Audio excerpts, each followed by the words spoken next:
వెంకటేశాయ. అస్మశ్రీగురుభ్యో నమః. హరి ఓం. శ్రీశైలే సదయాపాత్రం భక్త్యాదిగుణాన్నవం యతీంద్రప్రవణం వందే రమ్యజామాతరం మునిం. లక్ష్మీనాథసమారంభాం నాదయామునమధ్యమాం అస్మదాచార్యపర్యంతాం వందే గురుపరంపరాం.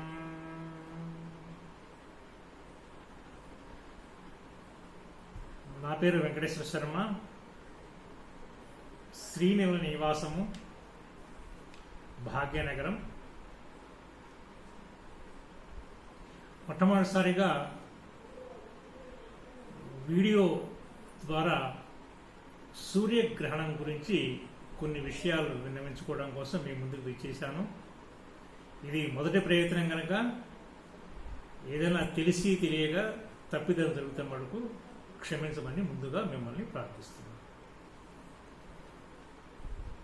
సూర్యగ్రహణం అనేది ఎప్పుడు కూడా మనకి అమావాస్య రోజే వస్తుంటుంది. కానీ ఈ సంవత్సరం యొక్క ప్రత్యేకత ఏంటంటే ఆదివారం అమావాస్య రావడం అనేది ఈ యొక్క సంవత్సరంలో మనకి ప్రత్యేకత. అదేవిధంగా మనకి డిసెంబర్లో వచ్చినటువంటి గ్రహణంలో షష్ఠకూటమి అని చెప్పేసి ధనుర్రాశిలో 6 గ్రహాలు కలిసి ఉన్నాయి. కానీ ఆ 6 గ్రహాల్లో మనకి కొన్ని శుభగ్రహాలు కూడా దాంట్లో ఉన్నాయి. మనకి గురుగ్రహం మనకు ఉంటాం, ఇవన్నీ ఉండటం వల్ల ఏంటంటే కొంతవరకు బెటర్ అనిపిస్తుంది. కానీ ఇప్పుడు వచ్చేటువంటి ఈ గ్రహణంలో దుష్టగ్రహాలు ఉన్నాయి. దానివల్ల మనకి కొంచెం ఈ గ్రహణం అనే ప్రభావం కూడా మనకి ఎక్కువగా ఉండే అవకాశాలు మనకి కనిపిస్తాయి. అందులో జ్యేష్ఠ మాసం రావడం, రవికి సూర్యుడికి గ్రహణం రావడం, అది రవికి ఆయనకి ఇష్టమైనటువంటి రోజు ఆయన వారం రవివారం ఆదివారం రోజు రావడం, మంచి వెలుతురుగా ఉన్నటువంటి ఆయన యొక్క ప్రకాశం ఎక్కువగా ఉన్నటువంటి సమయం అంటే ఉదయం గ్రీష్మ ఋతువులో ఉదయం 10 గంటల నుంచి 10:30 నుంచి 2 గంటల వరకు రావడం అనేది మనకి దీంట్లో విశేషంగా చెప్పుకోవచ్చు. శార్వరీనామ సంవత్సరం ఉత్తరాయణం గ్రీష్మ ఋతువు జ్యేష్ఠ మాసం బహుళపక్షం అమావాస్య ఆదివారం. ఆ రోజుకి సమయం కనుక మనం చూసుకుంటే కనుక 9:37 నుంచి 11:42 వరకు మిథునం మనకు ఉంటుంది. మిథున రాశి లగ్నంగా మనకు నడుస్తుంది. అదేవిధంగా 11:43 నుంచి 1:47 వరకు సింహరాశి మనకు లగ్నంగా ఉంటుంది. 1:45 నుంచి 3:57 వరకు కన్యా రాశి మనకు లగ్నంగా ఉంటుంది. అంటే మనకు ఈ యొక్క సూర్యగ్రహణం సంభవించే సమయం 10:30 నుంచి 2 గంటల వరకు కనుక ఈ మొత్తం కాలం అంటే ఈ యొక్క 3 రాశుల్లో మనకి సంభవిస్తుంటుంది అన్నమాట. ఆ రోజు 12:03 వరకు మనకి మృగశిర నక్షత్రం నడుస్తూ ఉంటుంది. ఆ టైంలో మృగశిర నక్షత్రం అనేది మనకు ఉన్నది. 12:04 నుంచి 1:30 వరకు ఆరుద్ర నక్షత్రం. అంటే ఈ గ్రహణం అనేది మృగశిర నక్షత్రంలో ఆరుద్ర నక్షత్రంలో మనకి సంభవిస్తుంటుంది. అంటే మృగశిర నక్షత్రం వారికి, ఆరుద్ర నక్షత్రం వారికి, అదేవిధంగా మిథున రాశి వారికి, కర్కాటక రాశి వారికి, సింహరాశి వారికి, వీళ్ళందరికీ కూడా మనం ఈ యొక్క గ్రహణం యొక్క ప్రభావం అనేది చాలా ఎక్కువగా ఉంటుంది. గ్రహణం యొక్క ప్రభావం అనేది మనుషుల మీద ఏ విధంగా ఉంటుంది అంటే కనుక మనకి గమనిస్తే కనుక మానసిక పరిస్థితి సరిగ్గా లేని వారికి, మనం వారిని కనుక గమనిస్తే మానసిక పరిస్థితి సరిగ్గా లేని వారికి అమావాస్య రోజు పౌర్ణమి రోజు వారిలో చాలా మార్పులు మనం గమనించవచ్చు. చాలా మార్పులు. రోజులాగా ఉండరు వారు. ఆ రోజు కాస్త ఎక్కువగా ప్రవర్తిస్తుంటారు, అంటే పిచ్చి పట్టినట్టుగా ప్రవర్తిస్తారు వాళ్ళు. వారిలో ఆ యొక్క ప్రభావం పెరుగుతుంది. అంటే దాన్ని బట్టి మనం తెలుసుకోవాల్సింది ఏంటంటే అమావాస్యకి పౌర్ణమికి చాలా శక్తి ఉందని చెప్పి మనం తెలుసుకోవచ్చు. అదేవిధంగా సముద్రాన్ని కనుక పరిశీలిస్తే ఎప్పుడైనా సరే అమావాస్య కావచ్చు, పౌర్ణమి కావచ్చు, ఆ సమయాల్లో ఈ యొక్క అలలు చాలా ఉవ్వెత్తున ఎగురుతుంటాయి అన్నమాట. మామూలు అంటే ఈ అమావాస్య, ఈ పౌర్ణమి తిథులు ఈ యొక్క సముద్రం మీద ప్రభావాన్ని ఎక్కువ చూపిస్తుంటే నీటి మీద ఎక్కువ ప్రభావాన్ని చూపిస్తుంటాయి. అదే గ్రహణం వస్తే కనుక ఇంక చెప్పక్కర్లేదు, చాలా భయంకరమైన శబ్దంతో మనకి అలలు పైకి లేస్తుంటాయి అన్నమాట. అంటే ప్రభావం దాని మీద ఎంత ఉన్నదో చూసుకోవచ్చు. విడి రోజుల్లో మనం చూస్తే అట్లా ఉండదు, మామూలుగానే ఉంటుంది. చాలా తేడా ఉంటుంది. గ్రహణం వచ్చిన టైంలో అలలు ఎగిరిపట్టడం అనేది సామాన్య సమయంలో చూసిన దానికి చాలా వ్యత్యాసం అనేది మనం గమనించవచ్చు. అంటే ఈ గ్రహణం నీటి మీద ప్రభావం చూస్తుంది. మరి అంటే ప్రకృతి మీద మనకి తప్పకుండా మనకి ప్రభావం అనేది కనిపిస్తుందని చెప్పి మనం తెలిసిపోతున్నాం. మరి మనిషికి ఏ విధంగా ఈ యొక్క ప్రభావం ఉంటుందంటే మనిషిలో 70 నుంచి 80% నీరు ఉంటుంది. అందువలన ఈ గ్రహణం మనిషిలో కూడా మార్పులు తీసుకొస్తుంటుంది. నీటి మీద ప్రభావం మనకి ఇందాక సముద్రంలో చూపించాం కదా, అదేవిధంగా దీని యొక్క ప్రభావం మనిషి మీద కూడా ఉంటుంది. ఈజీగా తెలుసుకోవడం కోసం మాత్రమే ఇది. కానీ గ్రహ సంచారం బట్టి, గ్రహాల ఫలితాలను బట్టి మనిషిలో మార్పు అనేది ఉంటుంది. మామూలుగా అందరం మనం ఏం చేసుకుంటాం అంటే ఈ రాశి వారికి చాలా బాగుందని, కొన్ని రాశుల వాళ్ళకి సరిగ్గా లేదని, కొన్ని రాశుల వాళ్ళకి మధ్యమస్తంగా ఉందని చెప్పి మనం సామాన్యంగా మనం చర్చించుకుంటూ ఉంటాం. కానీ గ్రహాలన్నీ కూడా మనిషి యొక్క ఆ యొక్క జాతక ఫలాన్ని బట్టి, ప్రతి మనిషి కూడా జాతక ఫలం వేరే వేరేగా ఉంటుంది. వాళ్ళ యొక్క పరిస్థితిని బట్టి, జాతక ప్రభావాన్ని బట్టి ఈ గ్రహాలు పనిచేస్తూ ఉంటాయి అన్నమాట. అంటే శుభం చేస్తుంటే అశుభాలు చేస్తుంటాయి అన్నమాట. అందువలన మనకి ఎక్కడ చేసి మొత్తం అన్ని గ్రహాలకి ఈ యొక్క గ్రహణ ప్రభావం అనేది ఉంటుందని చెప్పి మనందరం కూడా గ్రహించాలి. ప్రతి గ్రహానికి ఉంటుంది. కాబట్టి ఏది లేకపోతే ఎప్పుడు మనకి తిరుమల వెంకటేశ్వర స్వామి ఆలయం ఉన్నది. మరి ఆయనకి ఏ రాశి వాడని చెప్పి ఏమని మనం అనుకోవాలి మనం. కానీ ఏ గ్రహణం వచ్చినా కూడా, ఎప్పుడు వచ్చినా కూడా ఆ దేవాలయం మనం మూసివేయించడం, వారికి అన్ని పూజలు కూడా మనం ఆపేసేసి గ్రహణం మొత్తం అయిన తర్వాత మనం ప్రోక్షణ చేసి తెలుస్తుంటాం. అటువంటి ఆయనకే జరుగుతుంటే మనం ఎంత కదా. అంటే గ్రహ ప్రభావం అన్ని రాశుల మీద, అన్ని నక్షత్రాల మీద, అన్నిటి మీద ఉంటుంది. దాన్ని ఏ విధంగా మనం పరిశీలన చేసుకోవాలంటే ఎక్కువ తక్కువ అనేది ఏ గ్రహాలు మన మీద మనకి శుభంగా ఉన్నాయి, ఏ గ్రహాలు మనకి అశుభంగా ఉన్నాయి, మన యొక్క జాతక ఫలితాన్ని బట్టి ఉంటుంది. కనుక వారు అనుకోవాలి, ఈ యొక్క రవి మీద పడ్డాయంటే నాకు రవి అంటే సూర్యుడు మన యొక్క జాతక ప్రభావం మీద కొంచెం చెడు ప్రభావం చూపిస్తున్నారంటే కనుక వాళ్ళకి ఈ గ్రహణం అనేది ఎక్కువ ప్రభావం చూపించి కొంచెం చెడు ఫలితాలు వచ్చే అవకాశాలు ఎక్కువగా కనిపిస్తుంటాయి అన్నమాట. అందువలన ఆ విధంగా చూసుకోవాలి. రేపు 21వ తారీఖు వచ్చేటువంటి గ్రహణం మిథున రాశిలో వస్తుంది. మరి ఆ సమయంలో మిథున రాశిలో ఎవరెవరు ఉన్నారు? మిథున రాశిలో రవి ఉన్నాడు, చంద్రుడు ఉన్నాడు, బుధుడు ఉన్నాడు, రాహు ఉన్నాడు. ఇప్పుడు మనకు సంభవించేటువంటి సూర్యగ్రహణం రాహుగ్రస్త సూర్యగ్రహణం. మృగశిర నక్షత్రంలో మనకు వస్తుంది. మృగశిర నక్షత్రం అంటే అది మిథున రాశికి సంబంధించింది. తర్వాత ఆరుద్ర నక్షత్రం వారు కూడా ఇది సంభవిస్తుంది. కనుక వీరికి మృగశిర నక్షత్రం, ఆరుద్ర నక్షత్రం వారికి ఈ యొక్క ప్రభావం అనేది చాలా ఎక్కువగా తీక్షణంగా ఉంది. అసలు మామూలుగా చూస్తే కూడా మృగశిర నక్షత్రం వారికి ఈ సంవత్సరం గ్రహస్థితులు సరిగ్గా లేవు, బాగాలేవు. అంటే అభివృద్ధి అనేది చాలా తక్కువగా ఉంటుంది. మనం 100% ఎక్స్పెక్ట్ చేస్తే ఒక 10% రావటం కూడా చాలా కష్టంగా ఉంటుంది.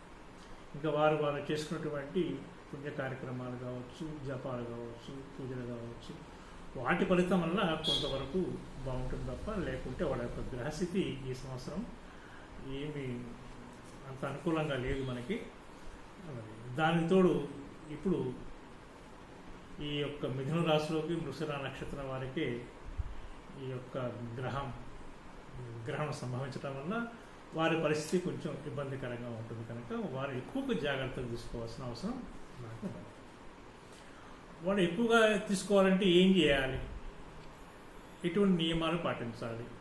అందరూ కూడా ఈ యొక్క ఈ గ్రహణం రోజు ప్రతి వారు కూడా కొన్ని నియమాలు అనేది తప్పకుండా పాటించాల్సింది, తప్పకుండా పాటించాలి. ఇది నాకు లేదు, నేను అక్కర్లేదు అనేది ఉండదు. ప్రతి వారు కూడా ఇది పాటించడం అనేది చాలా మంచిది, క్షేమం కూడా అందరు కూడా. అంటే ఏ విధంగా అంటే ఈ గ్రహణం ఎప్పుడు సంభవిస్తుంది మనకి అంటే 10:25 ప్రారంభమవుతుంది. 10:25 అంటే దాన్ని స్పర్శకాలం అంటారన్నమాట. ఈ యొక్క స్పర్శకాలం అంటే ప్రారంభ సమయంలో మనం స్నానం చేయాలి, దాన్ని పట్టు స్నానం అంటారు. ఆ స్నానం అనేది చేయటం అంటే నియమాలు ఏది చేస్తే బాగుంటుందండి. దాంట్లో మిథున రాశి వారు తప్పకుండా ఈ నియమాలన్నీ కూడా పాటించాల్సిందే. స్పర్శకాలం అంటే 10:25 పట్టు స్నానం అనేది చేయాలి. అంటే మధ్యకాలం 12:09 ఉంటుంది. ఆ సమయంలో కూడా స్నానం చేయాలి. తర్వాత మోక్షకాలం అంటే గ్రహణ అంతసేన అన్నమాట. 1:55 అంటే 2 గంటల వరకు అనమాట. 2 గంటలకి మళ్ళీ స్నానం చేయాలి. అంటే మొత్తం మీద మనం 3 సార్లు స్నానం చేయాలి. స్నానం అంటే ఏది? చన్నీటి స్నానం నెత్తి మీద పోసుకోవాలి. ఇంకా ఆ రోజు గ్రహణం రోజు కడుపులో మనకి ఏంటంటే ఏది ఉండకూడదు పదార్థాలు. అంటే మనం అన్నం తిన్నాం అనుకోండి, అన్నం తింటే అది అరగదు. పొద్దున 9 గంటలకు అన్నం తిని 10 గంటలకు కదా గ్రహణం అని చెప్పి 9 గంటలకని మనం అన్నం తిన్నామంటే అది మనకి అరగదు. నేను ఈరోజే తెలుసుకున్నాను మా మిత్రుల ద్వారా, మనం తిన్నటువంటి ఆహారంట 16 గంటలు పడుతుంటే అరగడానికి. అంటే రైస్ కనుక తీసుకుంటే, అదే లైట్గా ఇడ్లీ కానీ దోశ అటువంటి టిఫిన్ కనుక తీసుకుంటే కనుక 8 గంటల సమయం పడుతుందని చెప్పి అన్నారు. అదే కనుక ఫ్రూట్స్ తీసుకుంటే కనుక 3.5 గంటల్లో అరిగిపోతుంది. అంటే మనకి ఈ గ్రహణానికన్నా అన్నం తినదలుచుకుంటే కనుక 16 గంటల ముందు తినవలసి వస్తుంది. అదే కనుక ఏదైనా ఇడ్లీ కానీ అటువంటి అల్పాహారాలు తీసుకుంటే కనుక కనీసం 9 గంటలు సమయం ముందుగా మనం తీసుకొని అది కనుక భుజిస్తే కనుక ఆ గ్రహణం పట్టు సమయానికి కనుక మనకి శుభ్రంగా అరిగిపోతుంది. మనకి కడుపులో ఏది ఉండకపోవడం ఉంటుంది. ఈ గ్రహణ సమయంలో ఏది ఉండకూడదు, లోపల అంతా ఖాళీగా ఉండాలి కడుపంతా కూడా. అందువల్ల దానికి శ్రేష్టం ఏంటంటే ఉదయం 6 గంటల కల్లా చాలా తక్కువ అల్పాహారం తీసుకోవడం, లేదా చక్కగా ఫ్రూట్స్ తీసుకోవడం అనేది మంచిది. దాని తర్వాత 10 గంటల నుంచి 2 గంటల వరకు ఎటువంటి ఆహారం మనం తీసుకోకపోవటం, చివరికి నీరు కూడా తాగకపోవడం అనేది మృగశిర నక్షత్రం వాళ్ళు, మిథున రాశి వాళ్ళు చేయడం అనేది చాలా మంచిది. అది క్షేమదాయకం, అందరికీ మంచిదే, ముఖ్యంగా వారికి మటుకు చేయవలసిందే ఇది. అదేవిధంగా మిథున రాశిలో ఆ సమయంలో రవి ఉన్నాడు, చంద్రుడు ఉన్నాడు, బుధుడు ఉన్నాడు, రాహు ఉన్నాడు. రవి అంటే ఆత్మకారకుడు. సూర్యారిష్టేతు సంప్రాప్తే సూర్య పూజాం చ కార్యేత్ సూర్యజ్ఞానం ప్రవక్ష్యామి ఆత్మపీడోపశాంతయే అనుకుంటున్నాం. అంటే ఆత్మకి ఆయనే కారకుడు. ఆత్మపీడ అనేది ఆయన వల్ల మనకి పెరుగుతుందన్నమాట. మరి ఆ సమయంలో మిథున రాశిలో రవి ఉండటం అంటే వారి యొక్క ఆత్మ బాగా క్షోభిస్తుంది. అదేవిధంగా పితృ దేవతల యొక్క దోషాలు ఏమున్నా కూడా అవన్నీ కూడా మనకి వస్తాయి. అంటే రవి అంటేనే పితృదోషాలు అవి చూపించటం. చంద్రుడు మనస్కారకుడు, మనకారకుడు, మనస్సును చంచలంగా ఉంచుతాడు. అసలు ప్రశాంతత అనేది ఉండదన్నమాట. అంటే ప్రతిదీ భయమే మనకి. ఇప్పుడు ప్రస్తుతానికి మనం చేస్తున్న ఉద్యోగం మనకు ఉంటుందా ఉండదా, మన ఆరోగ్యం ఎట్లా ఉంటుంది, అన్నీ భయపడుతూనే ఉంటాడు. ఈ పని చేద్దాం అనుకుంటాడు, వెంటనే మానుకుంటాడు, ఇంకొక పని చేద్దాం అనుకుంటాడు. మనసు నిశ్చలంగా అనేది ఆయనకు ఉండదు. ఇంకా దేశ పరిస్థితి ప్రకారం చూద్దామంటే ఈ సంవత్సరం శార్వరీనామ సంవత్సరానికి రాజు బుధుడు. ఇప్పుడు ఈ గ్రహణ సమయంలో బుధుడు కూడా గ్రహణ ప్రభావం అనేది చాలా ఎక్కువగా ఉంటుంది. మిథున రాశిలో బుధుడు ఉన్నాడు, మిథున రాశికి అధిపతి కూడా బుధుడు. అందువల్ల ఈ రాజుకి కొన్ని ఇబ్బందులు రావడం వల్ల దేశం కొన్ని ఇబ్బందులు పడే అవకాశాలు మనకి కనిపిస్తుంటాయి. దేశ పరిస్థితి కూడా కొంచెం ఇబ్బందికరంగా ఉంటుంది.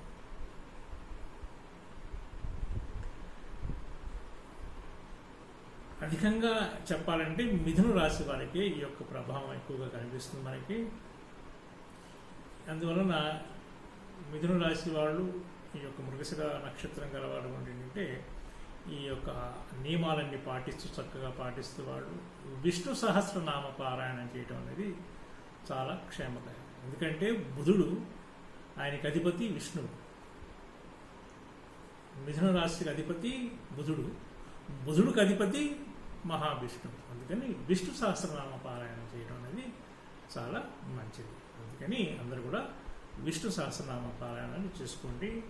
అదేవిధంగా పితృదేవతలు రుణం తీసుకోవడానికి చక్కటి అవకాశం ఉంది. గ్రహణాన్ని ఎప్పుడు కూడా మనం మంచిగా చేసుకోవడానికి మంచి అవకాశంగా చూసుకోవచ్చు, చెడుగా చేసుకోవడానికి కూడా మంచి అవకాశం చూసుకోవచ్చు. అంటే గ్రహణం వల్ల మంచి జరుగుతుంది, చెడు జరుగుతుంది. ఈ గ్రహణాన్ని మనం మంచిగా తీసుకోవడం అంటే జపాలు చేసేవాళ్ళు కానీ మంత్రాలు చెప్పేవాళ్ళకి కానీ ఈ గ్రహణం అనేది చాలా మంచి అవకాశంగా తీసుకుంటారు వాళ్ళు. అదేవిధంగా ఆ రోజు కనుక గోవిందా అని చెప్పి ఒక్కసారి అంటే గ్రహణం టైంలో కనుక కొన్ని వందల సార్లు అన్నట్టుగా ఫలితం మనకు జరుగుతుంది. అంటే గ్రహణానికి అంత ప్రభావం ఉంది. అందువల్ల మనం ఏం చేయాలంటే ఆ సమయం అంతా కూడా, ఈ గ్రహణ సమయం అంతా కూడా మనకు దేవనామస్మరణ కోసం, ఆధ్యాత్మిక కార్యక్రమాల కోసం వాటికి అసలు ఉపయోగిస్తే కనుక మనకి పుణ్యాన్ని ఎక్కువ మూట కట్టుకోవడానికి మనకు అవకాశం ఉంటుంది. అంటే గ్రహణాన్ని మనం ఆ విధంగా మంచిగా వాడుకోవడానికి మనం ఉపయోగించుకోవాలి. అట్లాగే పితృరుణం తీసుకోవడానికి మిథున రాశి వారు పితృరుణం తీసుకోవడం కోసం ఏం చేయాలంటే చక్కగా ఎవరికైనా బియ్యం దానం చేయడం అనేది మంచిది.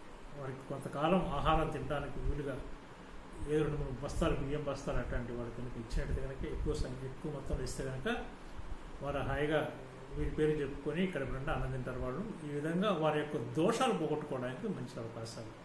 ఇంకా దానాలంటే కనుక ఎవరి స్తోమతను బట్టి వాళ్ళు చేసుకుంటారు. కాలసర్ప దోషం ఉన్నవాళ్ళు షష్ఠీదేవి కవచం అని చెప్పేసి తెలిసిన అందరికీ ఆ షష్ఠీదేవి కవచాన్ని పారాయణం చేసుకోవడం, అదేవిధంగా విష్ణు సహస్రనామ పారాయణం చేయడం అనేది చాలా మంచిది. గర్భిణీ స్త్రీలు ఏ రాశి వారైనా సరే, ఏ నక్షత్రం వారైనా సరే, ఈ గర్భిణీ స్త్రీలు చాలా జాగ్రత్తగా ఉండాలి. వారు బయటికి వచ్చి ఈ గ్రహణాన్ని వీక్షించటం కానీ ఇటువంటివి చేయకూడదు. చక్కగా దర్భలు వేసుకొని కూర్చోవడం, దర్భలు మంచం మీద వేసుకొని పడుకోవటం లాంటివి చేసుకోవాలి. ఆహారం కూడా చక్కటి తొందరగా అరిగిపోయే ఆహారం, అంటే వీలైనంత వరకు కూడా ఫ్రూట్స్ అనేవి తింటూ ఉండాలి. పూర్తిగా ఉపవాసం అడుగు చేయకూడదు. అందువలన పలహారంలాగా మనం ఫ్రూట్స్ తీసుకోవడం అనేది చాలా మంచిది మనకు. అట్లాగే తర్వాత దైవనామ స్మరణ చేసుకుంటూ ఉంటే కనుక మనకున్నటువంటి దోషాలు కానీ ఇవన్నీ కూడా మనకి వెళ్ళిపోతుంటాయి.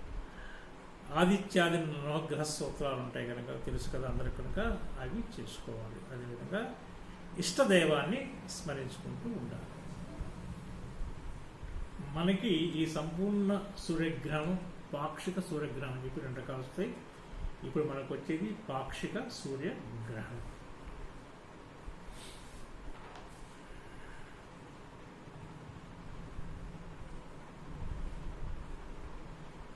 గ్రహణం అంటేనే అశుభం లాంటిది.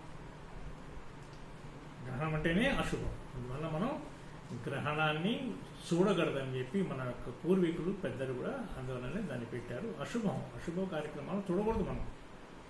ఇప్పుడు ఎవరైనా ఒక వ్యక్తి ఇంకొక వ్యక్తిని ఇబ్బంది పెడుతూ చాలా అంటే హత్య చేసే దృశ్యాలు లాంటివి మనం చూస్తే మనకి భయంకరమైనటువంటివి వస్తాయి, భయం కలుగుతుంది మనకి. శక్తి లేని వాడు అటువంటి దృశ్యాలు కనుక చూసినట్టయితే వాళ్ళకి మనసులో అదే మెదులుతూ వాళ్ళకి కొన్ని చాలా ఇబ్బందులు కలుగుతుంటాయి, వాళ్ళకి భయపడుతుంటారు, ఇవన్నీ జరుగుతుంటాయి, మానసికంగా చాలా దెబ్బతింటారు. అట్లాగే మనకి గ్రహణం అప్పుడు సూర్యుడు రాహువు చేత కొన్ని ఇబ్బందులు ఎదుర్కొంటూ ఉంటాడు అన్నమాట. అందువల్ల అటువంటి దృశ్యాలు మనం కూడా చూడకపోవడం అనేది మంచిది. అందువల్ల మనం చూడకూడదు, అటువంటి చూడకపోవడం మంచిది. ఇంకా కొన్ని పరీక్షలు చేసుకోవడం కోసం దాని మీద కొన్ని శాస్త్రజ్ఞులు ఉంటారు వాళ్ళందరూ అంటే దాని గురించి కొన్ని పరీక్షలు చేయడం కోసం వాళ్ళు చూస్తుంటారు, టెలిస్కోప్ పెట్టి. అది తప్పేం లేదు, కానీ మామూలుగా మనం డైరెక్ట్గా చూడకపోవడం మంచిది.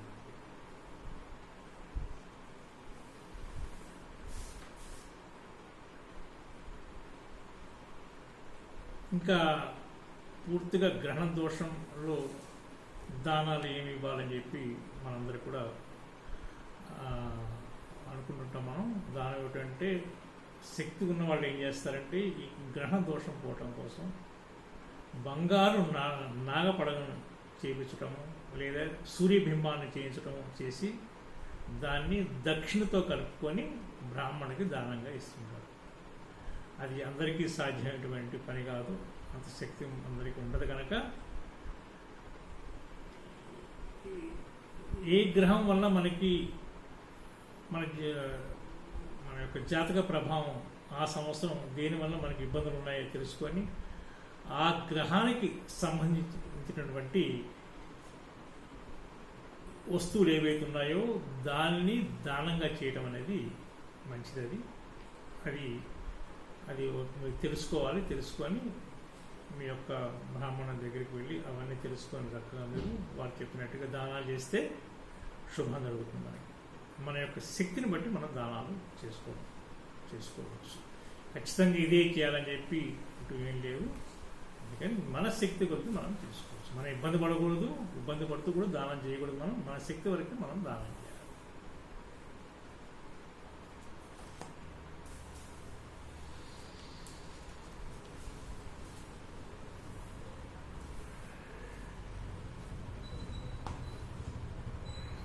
మృగశిర నక్షత్రానికి అధిపతి కుజుడు. అందువలన కుజుడికి